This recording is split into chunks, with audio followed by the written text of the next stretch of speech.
Did ancient Sumerians observe and record the impact of an asteroid over 5,000 years ago? This circular stone-cast tablet was recovered from the 650 BC underground library of King Ashurbanipal in Nineveh, Iraq in the late 19th century. Long thought to be an Assyrian tablet, computer analysis has matched it with the sky above Mesopotamia in 3300 BC and proves it to be of much more ancient Sumerian origin. The tablet is an astrolabe, the earliest known astronomical instrument.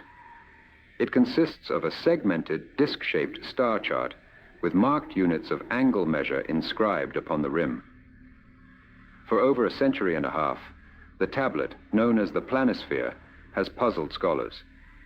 Its significance was unlocked when authors Alan Bond and Mark Hempsel reinterpreted the cuneiform text, suggesting it documented the Kufl's impact. This event, which resulted in a massive landslide in Austria without leaving a typical impact crater, had long baffled geologists and astronomers alike.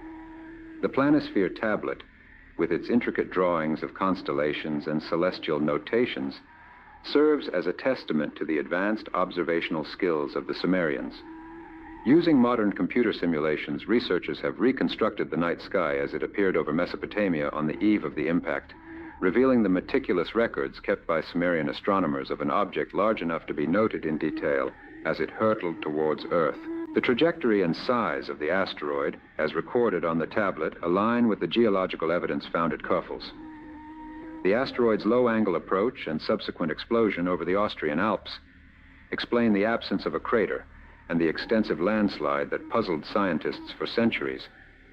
The impact's repercussions would have extended far beyond the immediate blast zone, with the potential to ignite fires and cause widespread devastation across the Mediterranean region.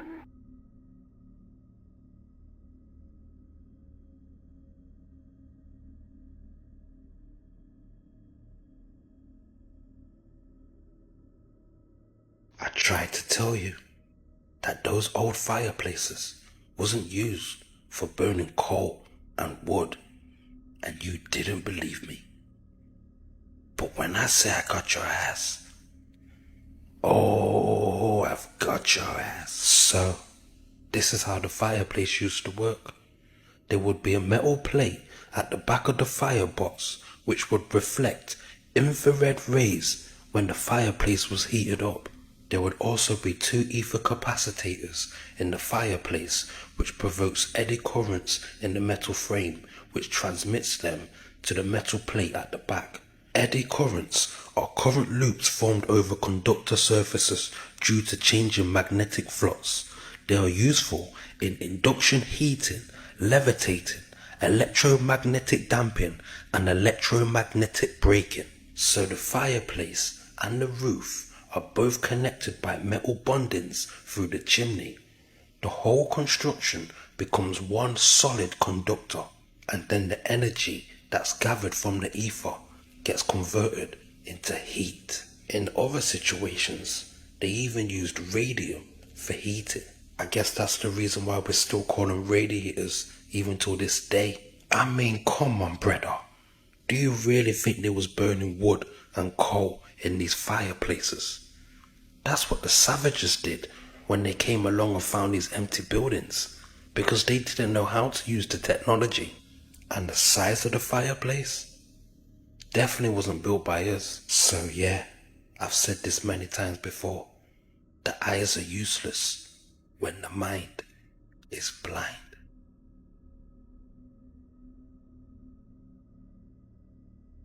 So there's absolutely something going on in West Palm Beach, Florida now. The last 2 months, my brother-in-law has been sending me videos that he's been capturing up in the sky of amazing UFOs. And a lot of other people on TikTok from West Palm Beach are submitting UFO videos also. Look at this one here. This one is going to come up.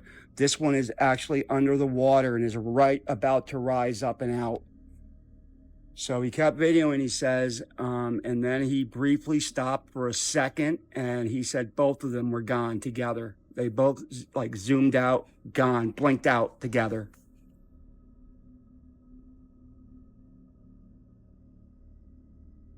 A mysterious object was caught on camera slamming into the moon recently, leaving people all over the internet scratching their heads. Speculation is everywhere.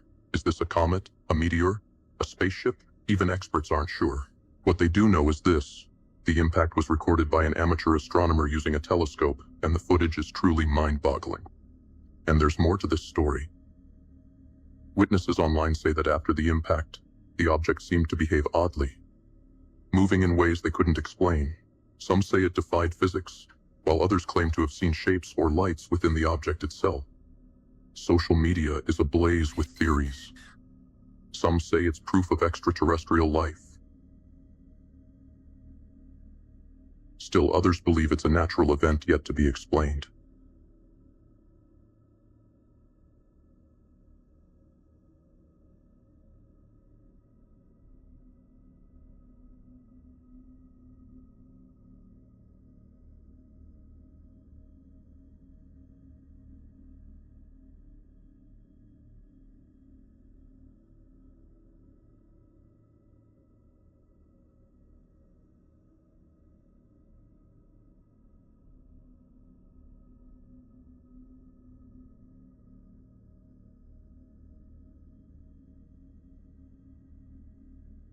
Look at that shit. I got it.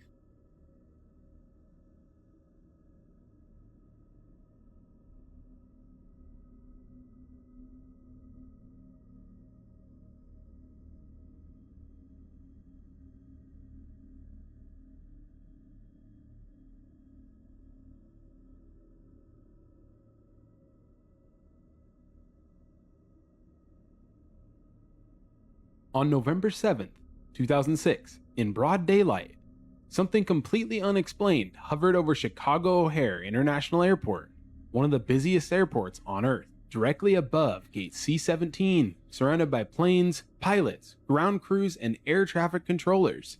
Multiple United Airline employees saw it, experienced aviation professionals. Been at O'Hare for quite some time, and let's just say that I've never seen an object in my time there that looked like this. And I'll tell you, definitely, it was not an airplane as we know it. What was this strange object? According to officials, nothing, of course. However, we've got alleged photos, videos, and audio to investigate, interviews, and more. You're seeing flying discs. Well, look at the pilot and the ramp guys are telling us the C-17, they saw some flying disc above it. We can't see above us. Come on, Sue. You didn't see it, right? Hey, you guys been celebrating the holidays or anything over there or what? You having a Christmas party today? I have not seen anything, Sue. And if I did, I wouldn't admit to it. No, I haven't. Is there a leaked video out there that could be the real deal from a U.S. contractor that catches the object on film, somehow going under the radar? We're going to dig deep into the event, the witnesses, the investigations that followed, and why none of it makes sense. Yeah, United is now acknowledging that they were approached by employees, so they've done that flip-flop, and I'm trying to locate photos of this. I'm told there may be photos. Really? Wow. That would be cool.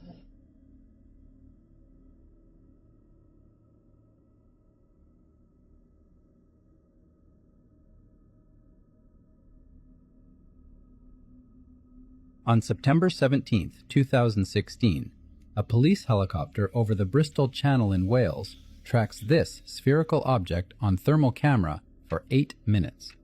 The camera is set to black hot mode, where hotter objects appear darker. Local air traffic control detects nothing on radar. The police were so baffled, they posted it on Twitter asking the public, "Any suggestions?" with an alien emoji.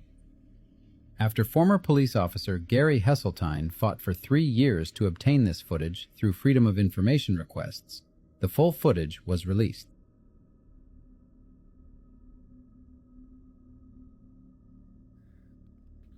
What is that? It's moving. And the only reason It was like, so what is that? bright. Is because it was like coming toward us at first, and there was like a ring, like a cloud ring. Yeah, there's like, I don't get it. Bitch, it looks like a big ass iPhone fucking flying through the sky. What is that? Get Joe real quick. Yo, Joester, come here.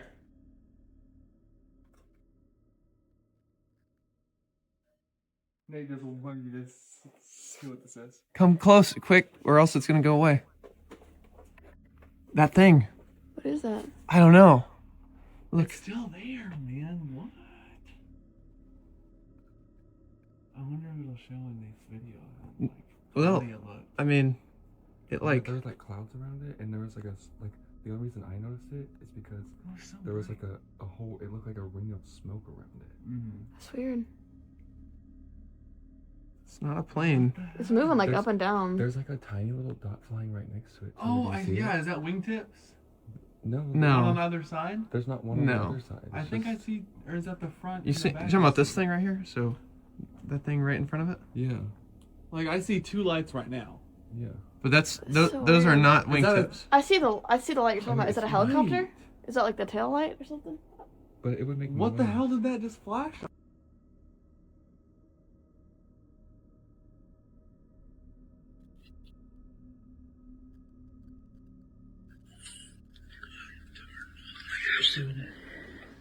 We'll do it again. What? And oh, look at it again. What is that? It's like an airplane dropping. Like it's like a dropping flares or something. I don't get it. There's that.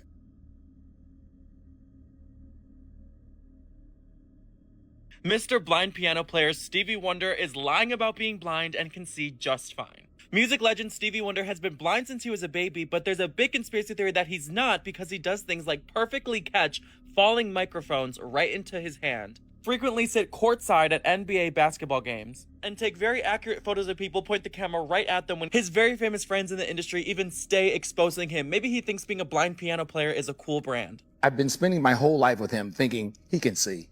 I know he can see. What's the most surprising thing about Stevie Wonder that public doesn't know? He can really see. But y'all don't know Stevie can see. Stevie can see. It's just an act. Stevie walks on stage, walks to me, looks me dead in my eye and says, Anthony, get me to a piano. I was like, Stevie, well, hell, if you just walked to me, you could have walked to the piano. He caught himself and had to play it off. Door opens. It's Stevie Wonder. And then walks to an elevator. Says, what's up, Shaq? Presses the button.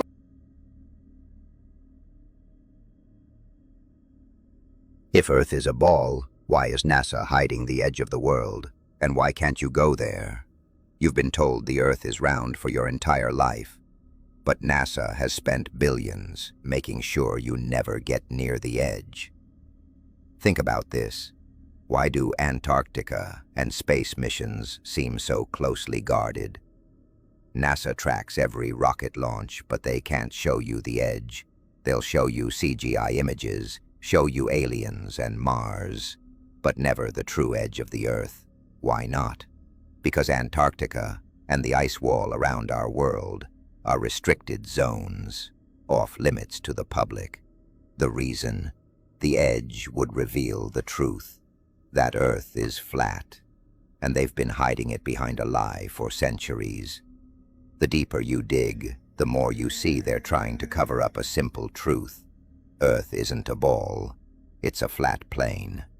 Comment edge if you want to hear exactly why NASA and the world powers need to keep you from the edge, and what's really waiting there.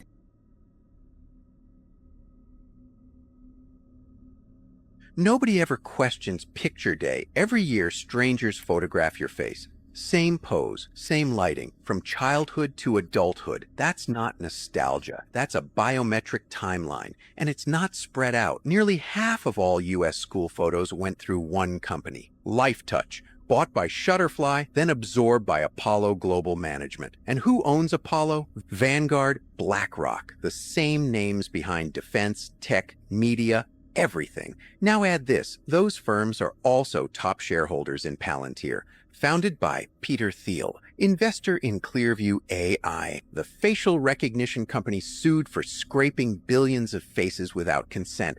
So zoom out. A centralized archive of childhood faces, owned by corporations tied to surveillance tech, in an era obsessed with identity tracking. Am I saying there's a written plan? No, I'm saying systems don't need plans. They need data, and nothing's more valuable than a face you've been collecting since you were 4 years old. This is just a theory, not a fact.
The Anunnaki have a lifespan of 200,000 years, and Anu has been their leader for the last 50,000 years.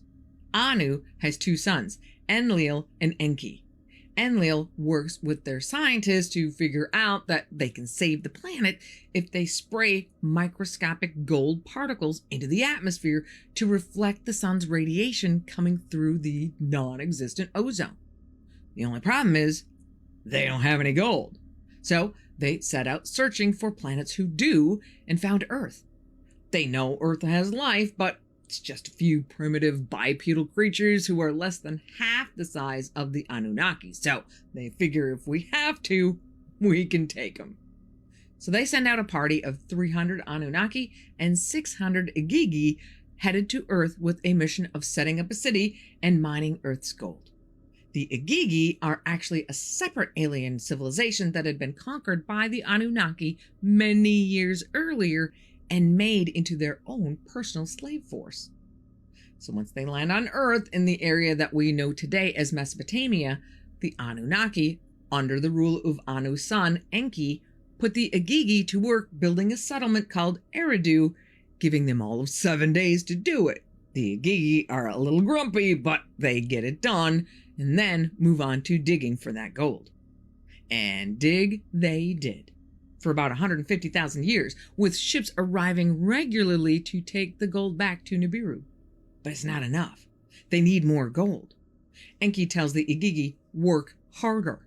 And what was terrible treatment before gets even worse in trying to get the Igigi to work harder. But the Igigi are done. Under their leader, Atrahasis, the Igigi proclaim, mine your own gold.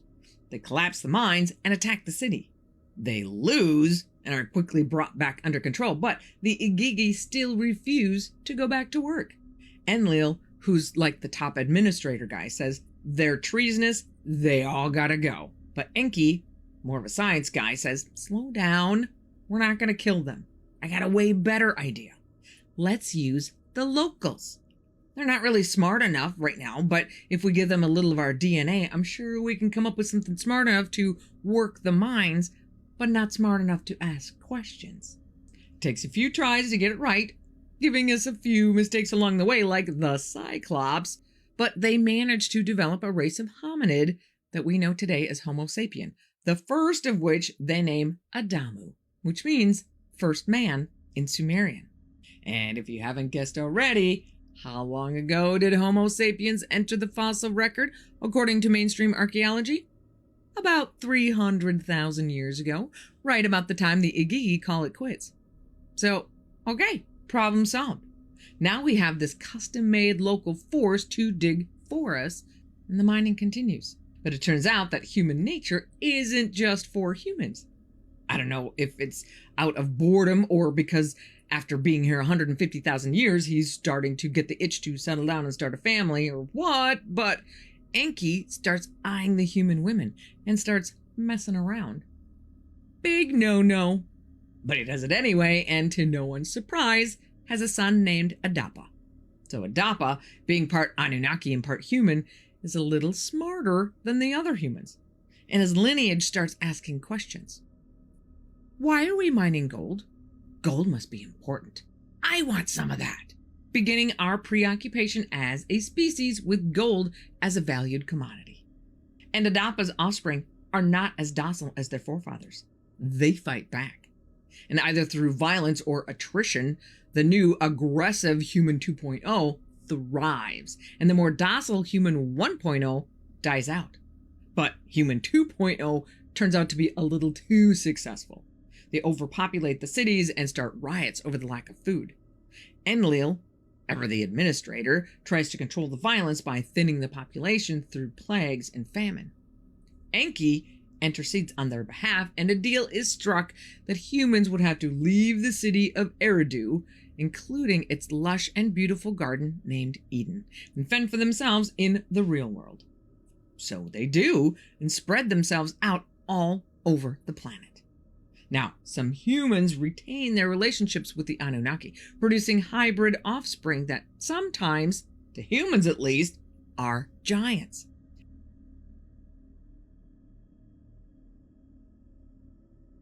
An, the god you cannot draw. Sumerian cosmology explained. Every time you search for the god An, you see the same thing. A bearded figure, a throne, a crown, sometimes even a body glowing with power. But there is a serious problem. None of this comes from the Sumerian tablets. There is no description of An's face, no description of his body, no description of his clothing, no description of his actions. So the question is not, how did An look? The real question is, why do the tablets never describe him at all?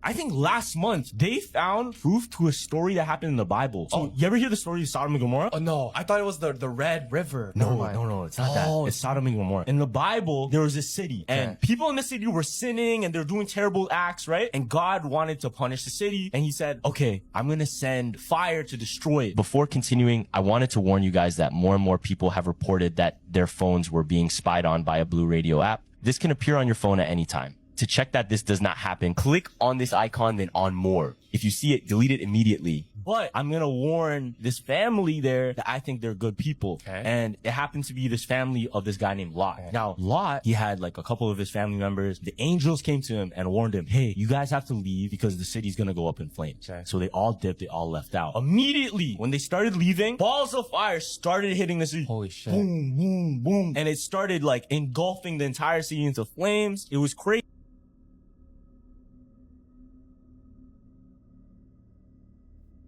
We translated this 1450 map, and it's crazy. Real quick, for TikTok, this is just for entertainment purposes only. We're literally just looking at a book, reading what we're seeing on the book, and it's just our opinions, and it's just for entertainment purposes. Now, if that's out of the way, please, if you'd like to support us, hit that like, follow, and share button, especially if you love looking into old mysterious maps like I do. This is all I do. So let's go ahead and dive in. This is crazy. So here's the first translation, that top paragraph right there that you see. That one says, this province called Benin Chilib is inhabited by a very strong people.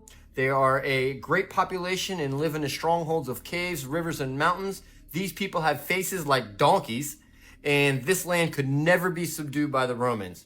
Then that second little portion, that's separate of that top one. That said, this name is interpreted as the shore or land of dogs because these people have dog-like faces. And look at the details here. It's crazy. And then we get into this one right here. This one's also pretty wild.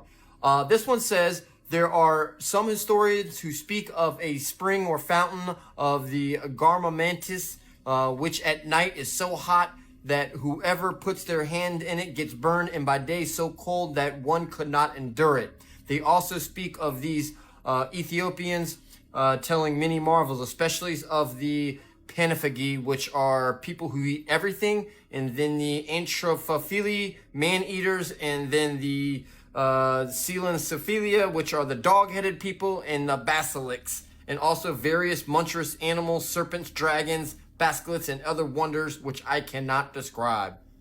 Sorry, that one took a long time. And then here's the last one, the Island of Dragons. On this island dwell a people who live among the serpents, which they do them no harm than to other animals, and those serpents, when taken out of this land, die. This is spoken by ancient testimony, and others afterward have affirmed it. This is just crazy. Sorry, it's a little off. I had to record the video first and then record this portion of it so I can get you the detail you're seeing on here. Also, we're going to dive into the next portion of the map I translated, which is also crazy. Thank you so much.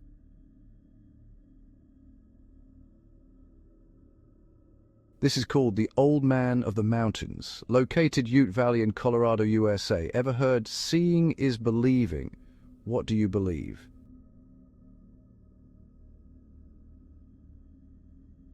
Archaic war relics uncovered. Archaeologists have found various weapons fused directly into solid rock on a ledge in the Grand Canyon. The blades appear intentionally embedded, not fallen or buried, with the stone molded tightly around the metal as if it hardened afterward. There are no signs of cracking or force that could explain how they got there.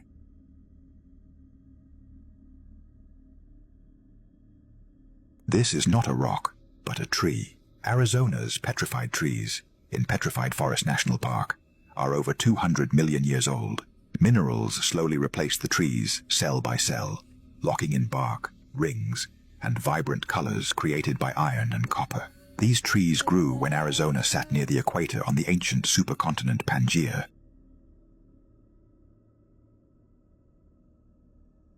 They just found what under Antarctica? Doug, actually.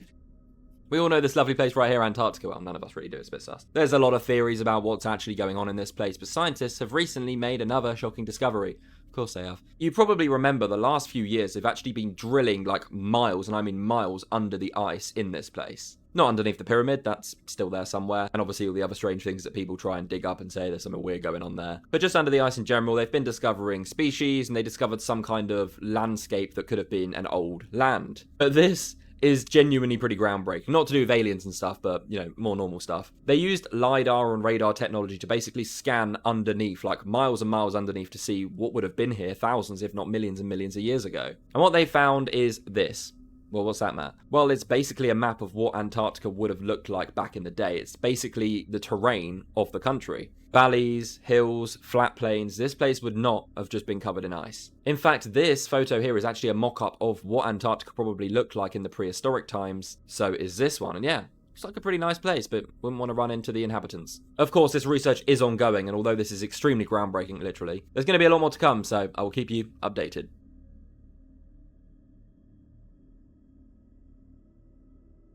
This stone was cut so perfectly, even NASA can't explain how. In the ruins of Pumapunku, Bolivia, ancient blocks fit together with machine-like precision, smooth, laser-straight cuts carved into solid andesite, a rock harder than steel tools.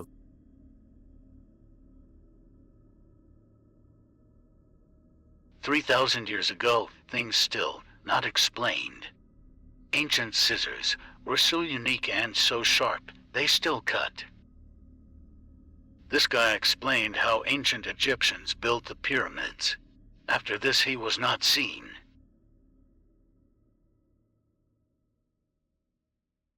See how high is the frequency of earbuds. Damages the ears. This clip proves that no ancient civilization was more advanced than Egyptians. So you think touchscreen is today's technology? This is Casio Watch 1983. Can a chisel and axe do so perfectly? Guess the age of this amazing drawing.